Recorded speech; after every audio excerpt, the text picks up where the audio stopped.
Boa tarde, senhores acadêmicos, senhoras e senhores.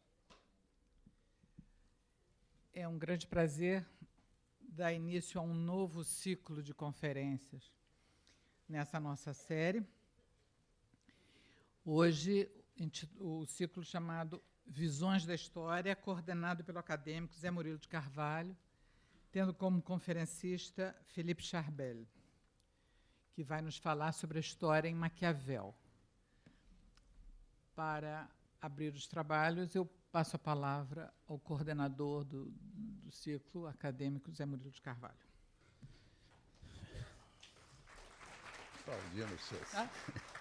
Aqui o pessoal gosta de aplaudir. Boa noite a todos.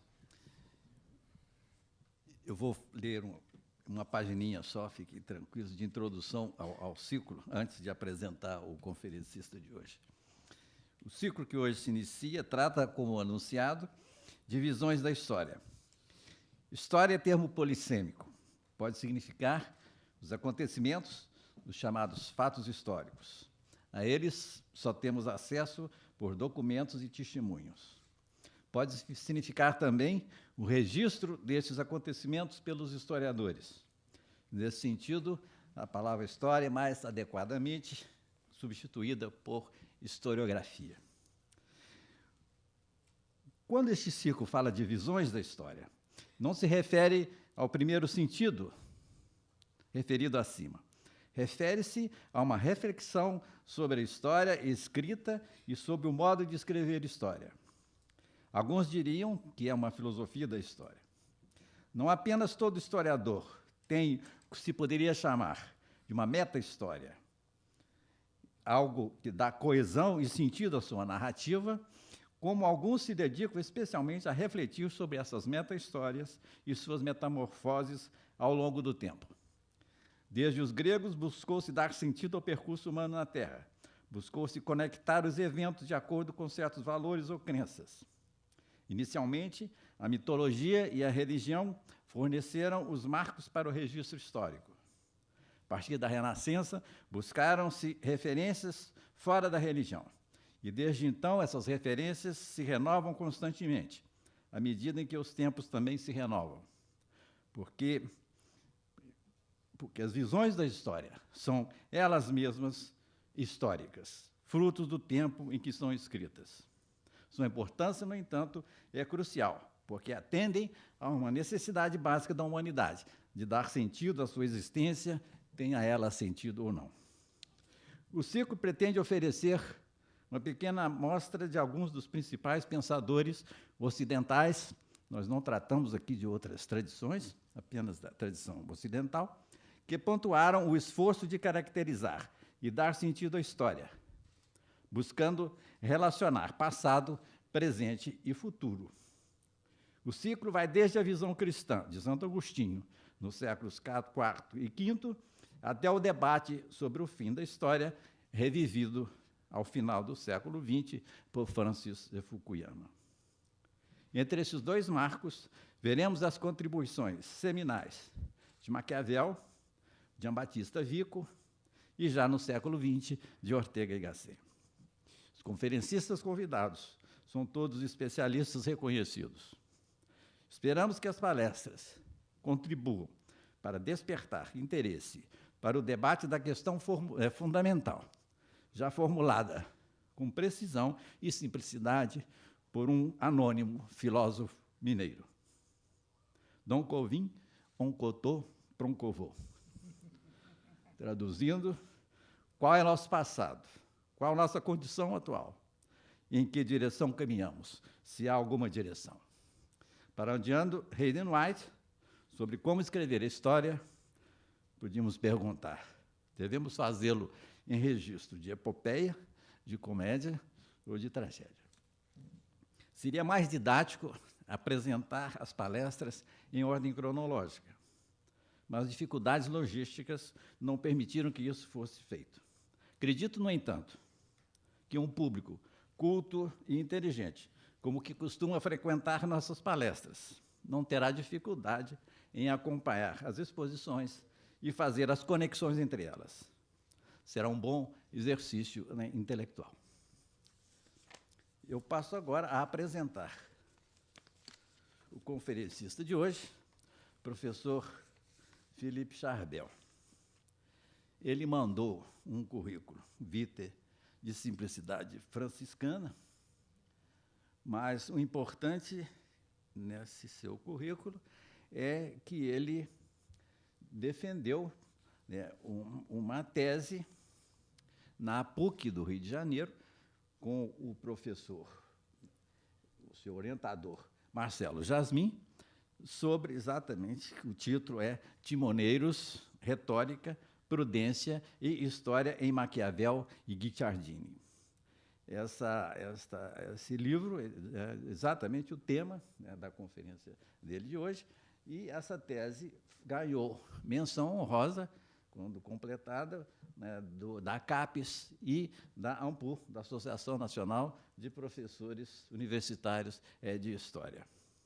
Charbel dedica-se hoje, nas suas pesquisas, à história literária e história da cultura. Ele trabalha muito próximo, inclusive, né, das preocupações desta casa. E também dedica-se também a estudos de retórica. Ele representa essa nova geração de historiadores nas nossas universidades. Foi colega enquanto eu estive meu colega enquanto eu estive na universidade, e mostra bem como, na sua palestra, vai mostrar bem como a nova geração está tratando, inclusive voltando a temas clássicos como este que nos ocupa hoje, que é a história em Maquiavel. Com a palavra, o professor Felipe Charbel.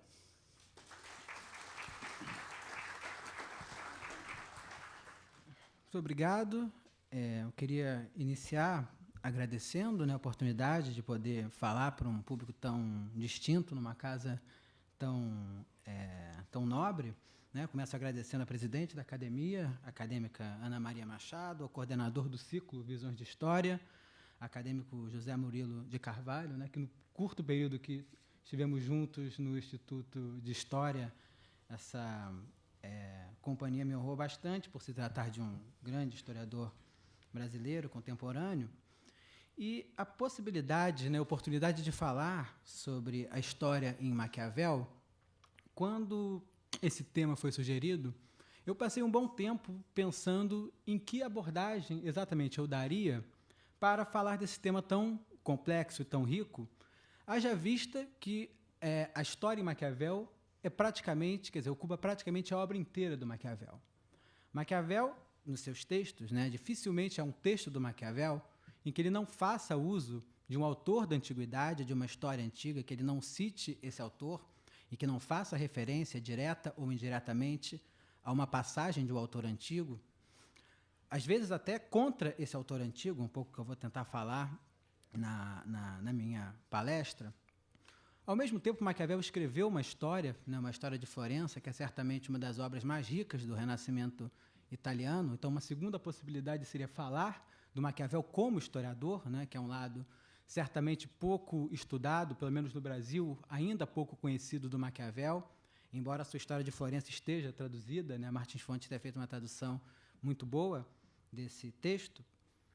Uma terceira possibilidade seria falar do Maquiavel como alguém que está diante do momento em que a própria ideia moderna de história começa a se consolidar, né? O Maquiavel como alguém que detecta o surgimento da história e como alguém que, em certa medida, reage ao surgimento, que tem uma intuição da história em seu sentido moderno, da história com H maiúsculo, da história em si. Mas, na verdade, a minha opção, né, é diferente, é distinta dessas alternativas que inicialmente eu pensei em abordar. O que eu falarei aqui, né, o que é o centro do texto que eu preparei para esse evento, é exatamente do Maquiavel como leitor. Porque me parece que todas essas possibilidades de pensar a história em Maquiavel passam pela maneira como ele lia as histórias, como ele lia os historiadores da antiguidade e como ele lia os historiadores do seu tempo. Mais precisamente, o que ele fazia com essas histórias e como ele transformava essas histórias em conhecimento, em um conhecimento novo, em um conhecimento inovador, em um conhecimento sem precedentes. Tá? Então, exatamente esse é o foco do texto que eu vou passar a ler agora, que é o Maquiavel, né? O Maquiavel como leitor dos historiadores antigos e o tipo de conhecimento que ele produz com esse material que ele lê e, sobretudo, com a forma, com o procedimento de leitura do Maquiavel.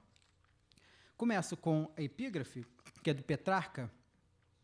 Os livros dão deleite, que vai ao tutano dos ossos. Eles nos falam, consultam e juntam-se a nós numa viva e vívida intimidade. Em um dos seus ensaios mais conhecidos, Michel de Montaigne refere-se aos 3 comércios capazes de elevar sua alma: as conversações com homens honestos e de talento, o convívio das mulheres honestas e belas e, acima de tudo, a companhia dos livros. Se os 2 primeiros, diz Montaigne, são fortuitos e dependem de outrem, um é difícil por sua raridade, o outro murcha com a idade, o relacionamento com os livros é muito mais seguro e mais nosso. Cito Montaigne: acompanha-me em todo o meu percurso e assiste-me em tudo. Consola-me na velhice e na solidão. Alivia-me do peso de uma ociosidade tediosa. Desembaraça-me a qualquer momento das companhias que me desagradam. Embota os aguilhões da dor, se não for totalmente extrema e dominante. Para distrair-me de uma fantasia importuna, basta recorrer aos livros. Eles facilmente me desviam para si e subtraem-na de mim. E, além disso, não se rebelam por ver que só os procuro na falta daquelas outras satisfações, mais reais, mais vivas e naturais. Recebe-me sempre com a mesma fisionomia. Fim da citação. Quando o florentino Nicolau Maquiavel, um apreciador dos 3 comércios, foi exonerado do seu cargo de secretário da República Florentina, em decorrência do retorno dos Médici à cidade que haviam dirigido por 6 décadas, ele se viu obrigado a afastar-se das conversações com seus amigos mais próximos. Voluntariamente exilado em sua modesta residência em Sant'Andrea, cidade situada a 13 quilômetros de Florença, e persona non grata entre os Médici, que, além do comando político da cidade, ocupavam o papado com Leão X, o relacionamento com os livros era praticamente o que lhe restava aos 43 anos de idade.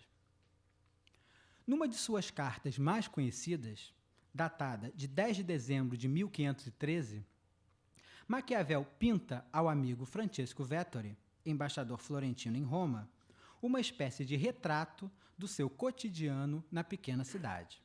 Cito a carta de Maquiavel. De manhã, me levanto com a aurora e me vou por uma das áreas que mandei desmatar em meu bosque, onde permaneço por 2 horas a revisar o trabalho do dia anterior. Dirijo-me depois à taverna, junto à estrada. Falo com os que passam, pergunto pelas novidades em seus povoados, ouço diversas coisas e observo os diversos gostos e as diversas fantasias das pessoas. Depois de comer, volto à taverna, onde habitualmente encontro o taverneiro, o açougueiro, um moleiro e 2 padeiros. Com eles me acanalho o restante do dia, jogando crica e trique-traque. Não sei que jogos são esses, confesso, a crica e o trique-traque, mas não parecem jogos muito... Isso é alguma coisa acanalhada, né? Alguma coisa bem acanalhada, certamente. Com eles me acanalho jogando crica e trique-traque, depois me vêm 1000 discussões, infinitos desaforos com palavras injuriosas. E na maior parte do tempo, briga-se por um vintém, e nossa gritaria se ouve nada menos que em San Cassiano. Assim, em meio a esses piolhos, extraio meu cérebro do mofo e alivio a malvadez desta minha sorte, contente que ela me tenha rebaixado dessa maneira, porque um dia poderá se envergonhar de ter feito isso. Isso é Maquiavel, cerca de um ano após ter sido exonerado do cargo de secretário, vivendo um ócio que ele não desejou, que ele não buscou, um ócio que não foi buscado por ele, exatamente, sem nenhuma dignidade, o oposto do ócio com dignidade dos antigos, né? Maquiavel descreve aqui o oposto do comércio com os homens honestos e de talento, a que Montaigne fará referência 7 décadas mais tarde. O ex-secretário, que por 14 anos negociou com reis, duques e príncipes, que representou a República Florentina junto às mais importantes cortes europeias, que negociou com César Borgia quando Valentino era o mais importante general da Península Itálica, ele agora se acanalha, em meio a piolhos, cuida de sua casa e tenta conseguir o que comer. Retoricamente, o retrato amplifica os vícios como estratégia para despertar a compaixão do interlocutor. Vetor era embaixador em Roma, alguém que poderia intervir em favor de Maquiavel junto aos Médici, algo que ele nunca faz, né? Mas logo em seguida, também as virtudes são amplificadas.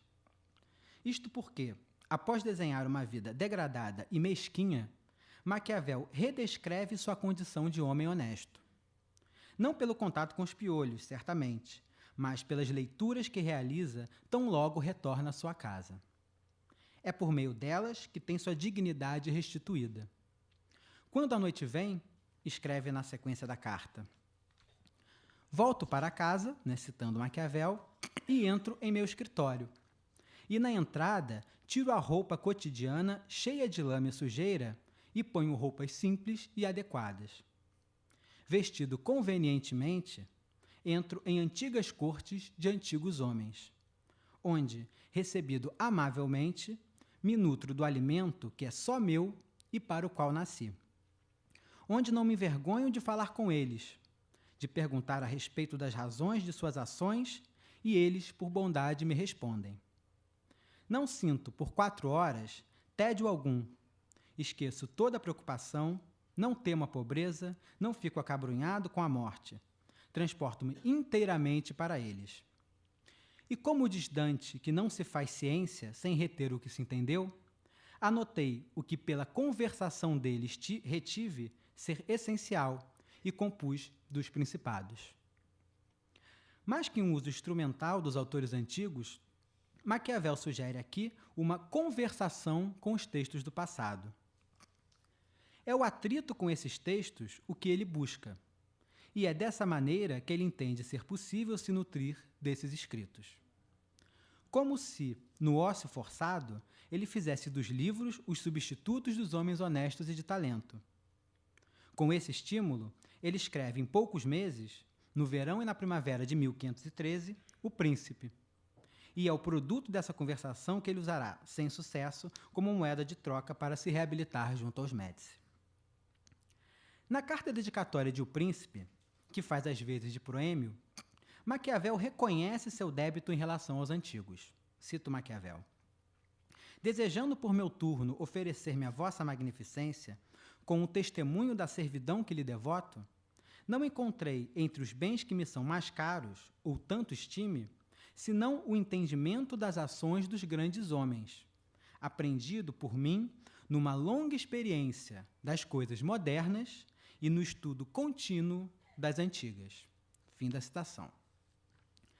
Nem seria necessário que ele se expressasse em termos tão claros.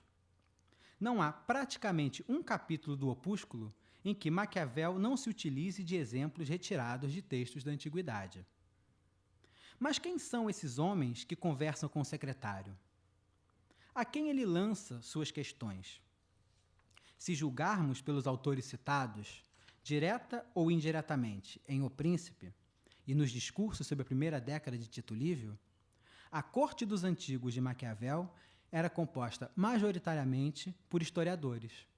Tito Livio, Justino, Plutarco, Políbio, Suetônio, Herodiano, César, Tácito e outros. O estudo contínuo das coisas antigas, Maquiavel iniciou bem cedo. Sabe-se que o pai recebeu um exemplar de Tito Livio como pagamento pela preparação do índice toponomástico da obra, e que encarregou o filho mais velho, Maquiavel, de apanhá-lo quando a encadernação foi concluída, que tomou emprestado para que Nicolau pudesse estudar as histórias filípicas de Justino, que possuía as décadas de Flávio Biondo. Já como secretário da República Florentina, Maquiavel solicitou exemplares de César e Tácito para levar, respectivamente, em suas missões junto ao rei francês e ao imperador.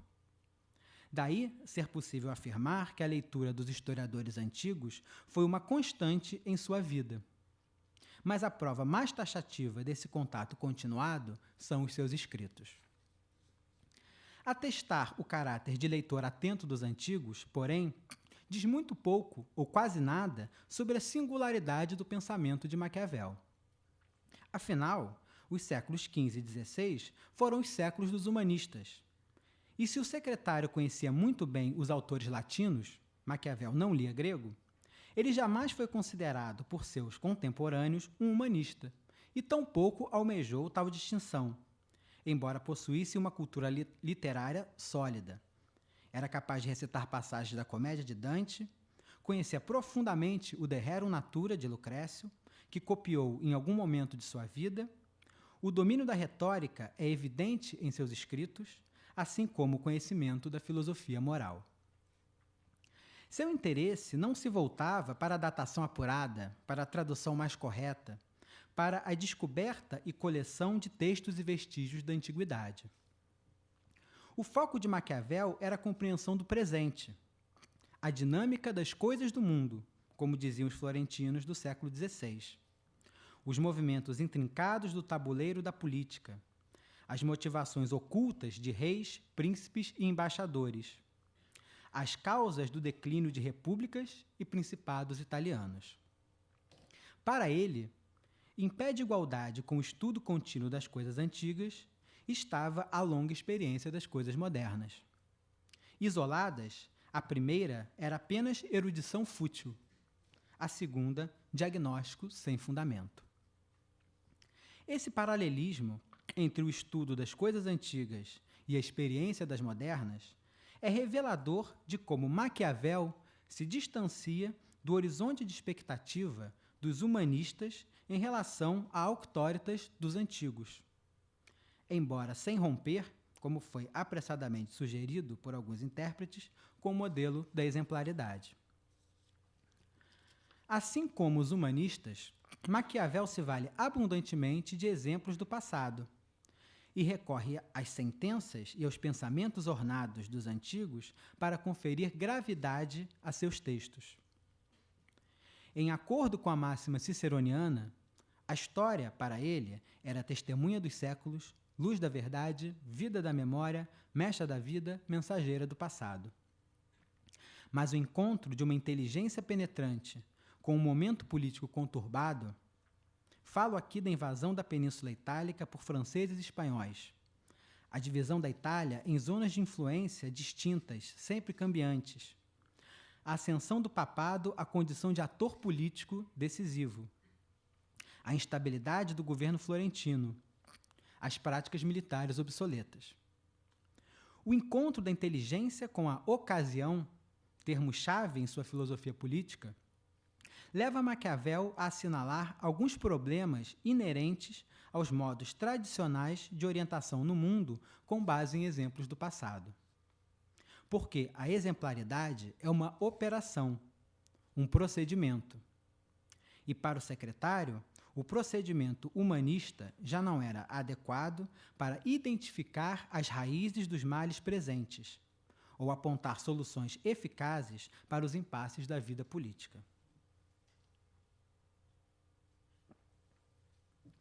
Entre os séculos XVI e XVIII, como demonstrou Reinhard Koselleck, um historiador alemão do século XX, a tópica retórica da história mestra da vida foi perdendo lentamente seu lugar central na cultura letrada, movimento assegurado por novas formas de experiência do tempo e por uma recusa gradual da ideia de natureza humana estável.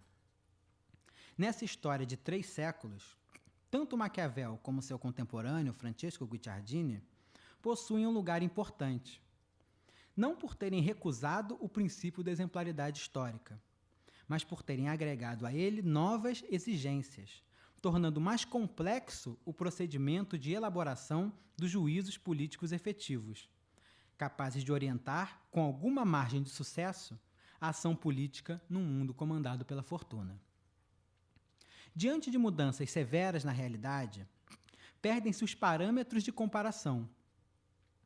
Fazia-se necessário, assim, adaptar as ferramentas cognitivas tradicionais às condições dos tempos.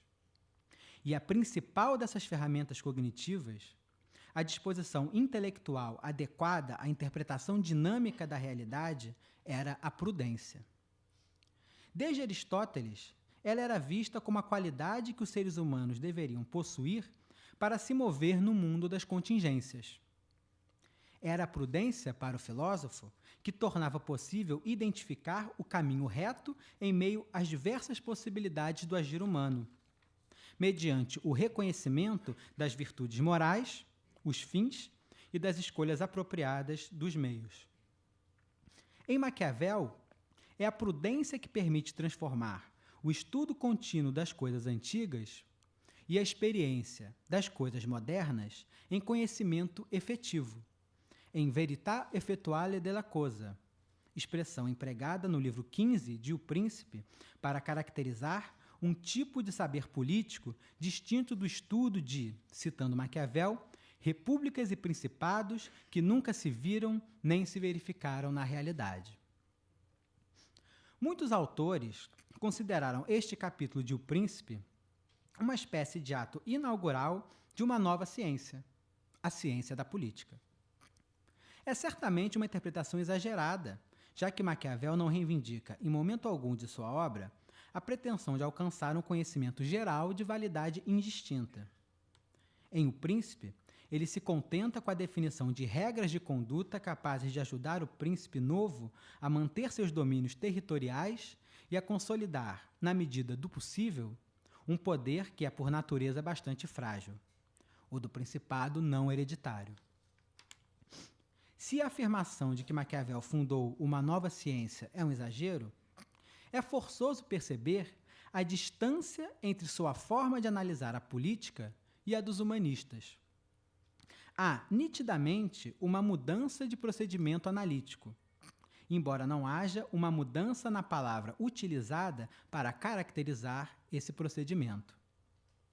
Tanto o secretário como os humanistas reconheciam na prudência a qualidade intelectual que alguém deveria ter para o trato correto dos assuntos públicos. Mas o que o secretário entende por prudência distancia-se em grande medida do seu conceito humanista. Isto porque, em Maquiavel, a prudência se afasta do quadro tradicional das virtudes cardeais. Ela não está submetida à justiça, por exemplo, o que se pode perceber nas seguintes passagens de O Príncipe, assim como em outros momentos de sua obra. Cito Maquiavel. O príncipe, se for prudente, não deverá importar-se com a pecha de miserável. Outra citação. Um soberano prudente não pode nem deve manter a palavra quando tal observância se reverta contra ele, e já não existam os motivos que o levaram a empenhá-la. Mas não se pode entender o alcance do conceito de prudência em Maquiavel apenas pela negativa. O mais importante nesse deslocamento em relação ao quadro tradicional das virtudes, aliás, a própria virtude é redefinida em Maquiavel, deixando de remeter a um conteúdo estável, ela adquire certa elasticidade, uma flexibilidade moral, de modo que a virtude para o secretário nunca é a virtude em geral, mas sempre a virtude específica, adequada a uma situação particular, o que inclusive indicia uma amizade entre virtude e prudência, pois não há ação virtuosa sem argúcia analítica, dado que a virtude deixa de ser um a priori. O mais importante nesse deslocamento em relação ao quadro tradicional das virtudes são as novas possibilidades que ele abre para o exame das coisas do mundo. Como o princípio da efetividade analítica é alçado ao primeiro plano, em detrimento da subordinação abstrata da análise política aos preceitos morais das tradições filosóficas da antiguidade e do cristianismo, a interpretação da realidade dependerá exclusivamente da habilidade do analista, de sua capacidade de distinguir nas coisas mesmas os princípios adequados de orientação no mundo. Em Maquiavel, a efetividade analítica está diretamente associada à capacidade de formular um juízo correto com velocidade, de identificar um problema em seu nascimento, de antever os efeitos das possíveis ações realizadas por príncipes, embaixadores e repúblicas. Quer dizer, basicamente, a prudência em Maquiavel é a celeridade decisória, é a argúcia analítica, é a capacidade de antever as ações e de, com isso, poder adotar as atitudes corretas, as atitudes apropriadas, né? Naturalmente, o conceito de prudência é muito diferente do conceito moderno de prudência. Ninguém deve se concentrar, escreve Maquiavel em O Príncipe, né, citando Maquiavel, apenas nos distúrbios presentes, mas também nos futuros, fazendo de tudo para evitá-los, pois com a prevenção é possível remediá-los mais facilmente. Ao passo que, quando se espera demasiado, o tratamento não chega a tempo, porque a doença já se tornou incurável. É como a tísica que, segundo os médicos, a princípio é fácil de tratar e difícil de diagnosticar, mas, com o passar do tempo, não tendo sido diagnosticada nem tratada precocemente, se torna fácil de reconhecer e difícil de curar. É o que acontece com os assuntos de Estado. Reconhecendo à distância os males que medram nele, o que só é dado ao homem prudente, é possível saná-los de pronto. Porém, se por imprevidência os deixarem crescer a ponto de se tornarem visíveis aos olhos de todos, não haverá mais remédio. Fim de citação. A prudência tem uma dupla dimensão, calculativa e performativa. Sem a convergência das duas, o exame prudencial da realidade não será efetivo. É o que diz Maquiavel na seguinte passagem dos discursos. Desse tipo de homem, o prudente, é fácil que nunca surja nenhum em dada cidade. E mesmo que surgisse, pode ser que nunca persuadisse os outros daquilo que pretendesse. Quer dizer, não basta ser prudente, não basta ter a capacidade de analisar. É preciso conseguir convencer acerca das análises feitas. Em outras palavras, o cálculo sem eloquência é inútil. A prudência é também um dispositivo retórico, de modo que o momento prudencial não se reduz à reflexão, ao processo de ajuizamento, mas envolve também a escolha de estratégias adequadas de composição textual e de expressão. A prudência não pode prescindir do reconhecimento público. Não pode visar senão ao consenso. Sem a unidade entre pensamento e expressão, não há verdades efetivas. Cálculo e performance. A prudência depende do conhecimento e uso decoroso, mas também engenhoso, das regras da retórica. A prudência como arte da entrega. Já o cálculo pressupõe outras competências. A experiência, que se adquire na prática, e a leitura cuidadosa das histórias, tanto as antigas como as modernas. São essas as matérias-primas do bom juízo. Mas os materiais não falam por si mesmos. O cálculo é o ponto de convergência entre experiência e leitura. Nele, o conhecimento histórico adquire caráter paradigmático, ganha efetivo potencial de orientação.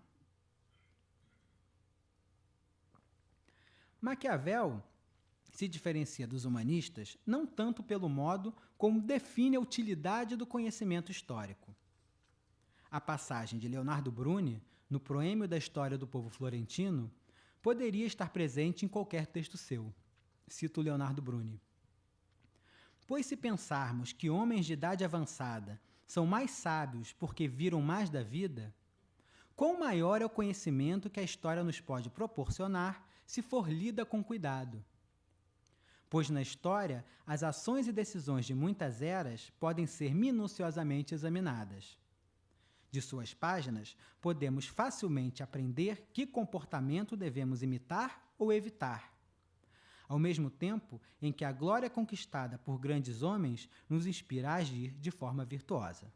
Fim da citação. Bruni ressalta a necessidade da leitura cuidadosa das histórias. Mas o que se deve buscar nelas, afinal? O que se pode aprender com as histórias? Sobretudo, com que prudência elas devem ser lidas? Para humanistas como Bruni e Pier Paolo Vergerio, as histórias ensinavam através de ações exemplares, discursos graves e sentenças ornadas. A complementariedade entre história, filosofia moral e retórica era uma tópica comum em tratados do século XV, sendo utilizada por Vergério para definir as artes liberais, partes integrantes da ciência civil. Ler com cuidado uma história é saber encontrar no texto os pontos de convergência entre as três artes. Não se espera que a leitura produza diferenças, que gere atritos ou fraturas entre acontecimento e preceptiva. Para os humanistas, o potencial de instrução e deleite de uma história, incitando a ação reta, eticamente orientada, passava pelo reconhecimento da auctoritas dos escritos da antiguidade, pelo respeito ao caráter de monumento desses textos. Leitura cuidadosa, nesse sentido, é a que forma repertório, apura o sentido estilístico, que faz circular máximas, lugares comuns e exemplos. Ela não passa pela exploração racional do texto, por um trabalho com e contra o texto. Como monumento, este não pode ser evento. A atitude de Maquiavel diante dos autores antigos era bastante diversa. Ele não os toma como textos monumentos, meros repositórios de exemplos diretamente acessáveis, num processo de leitura orientado pelos preceitos da tradição ético-retórica, embora ele não descarte esses preceitos. Como Salutati e Petrarca, e de modo diferente da maior parte dos humanistas do século XV, Maquiavel deseja imitar a antiguidade não simplesmente para reproduzi-la, mas para poder produzir algo novo. Na carta de 10 de dezembro de 1513, citada anteriormente, esta atitude fica clara. Ao sugerir uma conversa de antigos homens, e o fundamento da conversação é a igualdade de posições, como nas cartas familiares ciceronianas, um diálogo entre amigos ausentes, ao representar a leitura como colóquio aberto com autores do passado, o secretário recorre a uma velha tópica para ilustrar um novo procedimento. O modo como Maquiavel lê os textos da antiguidade, seu procedimento, põe em operação um método prudencial de análise da política fundado no critério da efetividade e orientado por um horizonte de expectativa distinto do humanista. Sua busca é pelas verdades efetivas. Seu desejo é compreender as coisas como são, não como deveriam ser. Sua leitura das histórias se volta para as vicissitudes do presente. Seu objetivo é a imitação efetiva, aquela capaz de gerar bons efeitos, de reverter a calamità italiana, de se contrapor ao movimento de corrupção dos costumes e das instituições. É o que ele deixa claro no Proêmio dos Discursos. Cito Maquiavel. Na ordenação das repúblicas, na manutenção dos estados, no governo dos reinos, na ordenação das milícias, na condução da guerra, no julgamento dos súditos, na ampliação dos impérios, não se vê príncipe ou república que recorra aos exemplos dos antigos. E creio que isso provém não tanto da fraqueza a qual a atual religião conduziu o mundo, ou do mal que um ambicioso ócio fez a muitas regiões e cidades cristãs, quanto do fato de não haver verdadeiro conhecimento das histórias, de não se extrair de sua leitura o sentido, de não sentir nelas o sabor que têm. Motivo porque infinitas pessoas que as leem sentem prazer em ouvir a grande variedade de acontecimentos que elas contêm, mas não pensam em imitá-las, considerando a imitação não só difícil, como também impossível. Desejando, pois, afastar os homens desse erro, julguei necessário escrever acerca de todos os livros de Tito Livio, que não foram tolhidos pelos malefícios do tempo, aquilo que, do que sei das coisas antigas e modernas, julgar necessário ao maior entendimento deles, para que aqueles que lerem esses meus comentários possam retirar deles mais facilmente a utilidade pela qual se deve procurar o conhecimento das histórias. Fim da citação. Os comentários sobre Tito Livio se justificam, para Maquiavel, pelas dificuldades de se ler um texto como esse sem orientação adequada. É preciso saber o que buscar. O processo de leitura, para o secretário, não é algo plano. Os tesouros da história não estão na superfície, mas nas entrelinhas. Suas lições não são evidentes. Elas carecem de demonstração. A utilidade da história, portanto, não reside no texto em si. Não é algo em repouso. É no contato, no atrito do leitor com o texto, que ela se delineia. E a condição de atrito é a prudência. Sem ela, nenhum conhecimento efetivo é possível. Daí a importância atribuída por Maquiavel à exploração minuciosa das particularidades descritas em uma história. Mas não se trata aqui de um historicismo avant la lettre.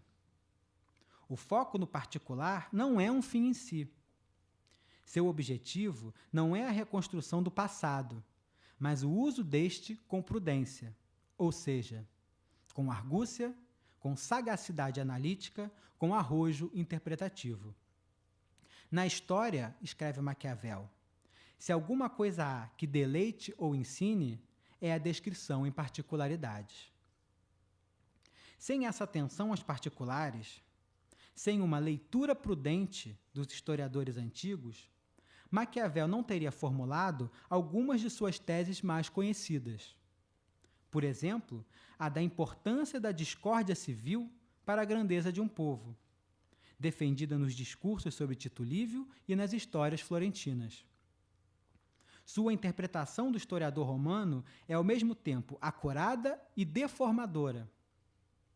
Ao lê-lo na filigrana, Maquiavel, sem colocar a questão nesses termos, critica a definição do bom governo como harmonia do corpo político. Na sequência da passagem das histórias florentinas, em que o secretário ressalta a importância da descrição em particularidades, lemos, cito Maquiavel, se alguma lição há que seja útil aos cidadãos que governam as repúblicas, é aquela que demonstra os motivos dos ódios e das divisões das cidades, para que, diante do perigo em que incorreram outros, eles possam ganhar sabedoria e manter-se unidos. Fim da citação. É a atenção aos casos que engendra as teorias, e não as teorias que modelam a leitura dos casos. Procedimento similar de deformação positiva, Maquiavel adota em relação a Políbio.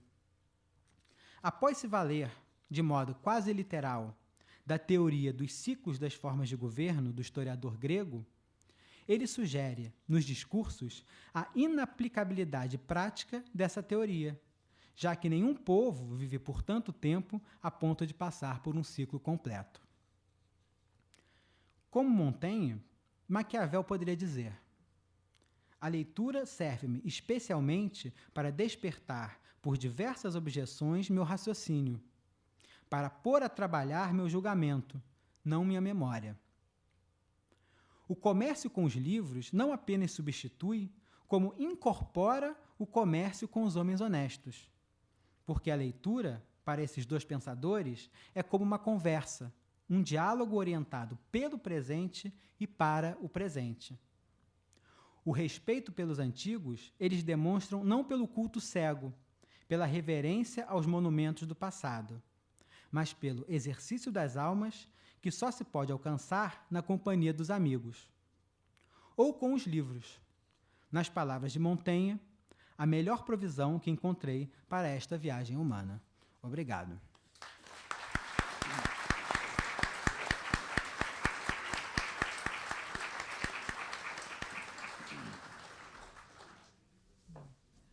Ao passar a palavra para o acadêmico Zé Murilo de Carvalho para os comentários de conteúdo e da apresentação histórica propriamente, eu não posso deixar de registrar o que nós todos sentimos vendo aqui a elegância, a clareza, a qualidade literária desse texto que o professor Felipe nos trouxe. Muito obrigada. Passei.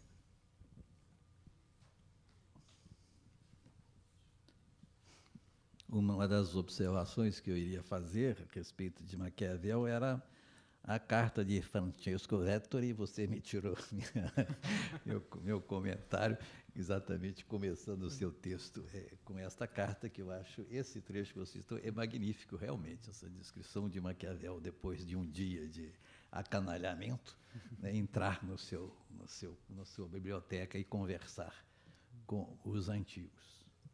O que é típico da época é que ele troca a sua roupa suja, etc., e põe as novas, mas não toma banho, né?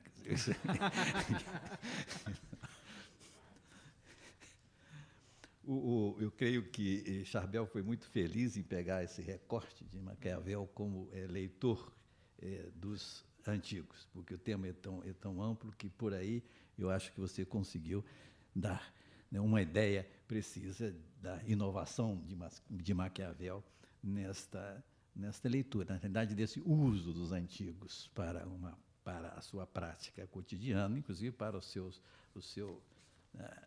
tentativa de conseguir um outro emprego, né, aconselhando os príncipes da época. Eu acho que você realmente foi muito feliz e ficou claríssimo, como Ana Maria já mencionou, né, o seu ponto. E com isso nós ganhamos muito. Eu queria apenas acrescentar alguma coisa. Esta palestra de Charbel, como mencionei antes, é uma indicação, né, de uma renovação, né, da recepção de Maquiavel no Brasil. Nós já tivemos uma discussão na academia, lá na nossa reunião de quinta-feira, sobre essa recepção, com ênfase, sobretudo, né, no Maquiavel e Brasil, mas já nesse texto havia uma certa saída simplesmente da leitura do Príncipe para a leitura, né, das outras obras de Maquiavel, sobretudo os discursos né, da história de Florença.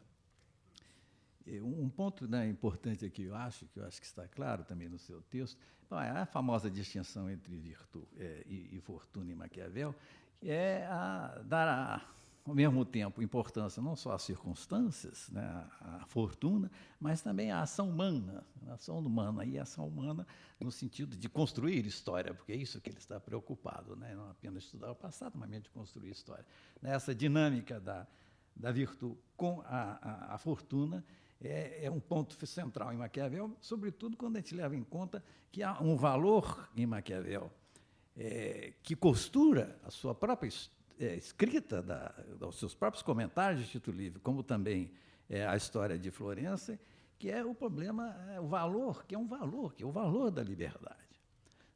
E quando ele estuda Roma, isso não está tão claro no Príncipe, porque no Príncipe ele fala diretamente para os príncipes, mas no caso da história de Roma, e mesmo de Tito Livre, do discurso sobre Tito Livre da história de Florença, fica muito clara esta ênfase e este valor que ele dá à ideia de liberdade, que em geral é historicamente, na época,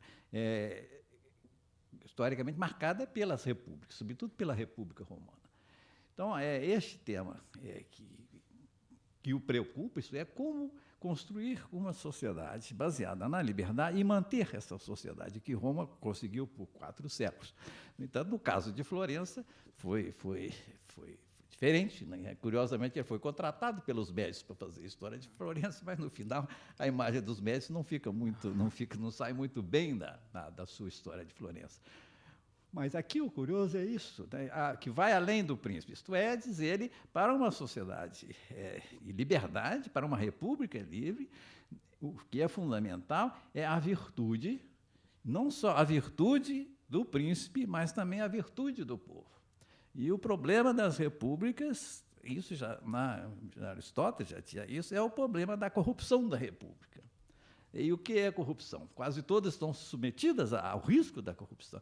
E o que é a corrupção? A corrupção é a perda do interesse coletivo, é a perda da república, da preocupação com a república e a volta para o interesse individual, ou do príncipe, ou mesmo dos indivíduos. Então, este risco, curiosamente, a definição de corrupção dela é exatamente esta. Como evitar que uma república se corrompa.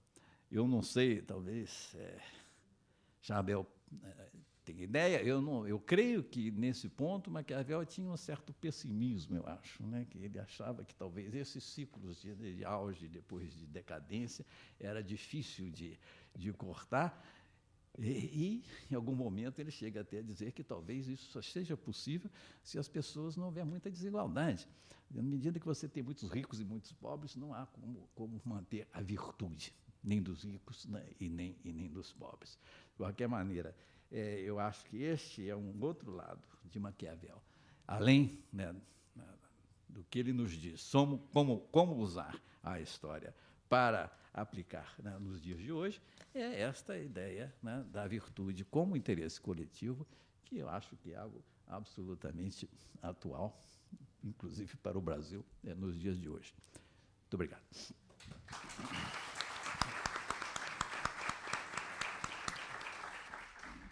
Bom, muito obrigada a Zé Murilo de Carvalho por seus comentários, a Felipe Charbel pela ótima conferência que nos trouxe, e eu convido a todos para as próximas atividades que teremos aqui.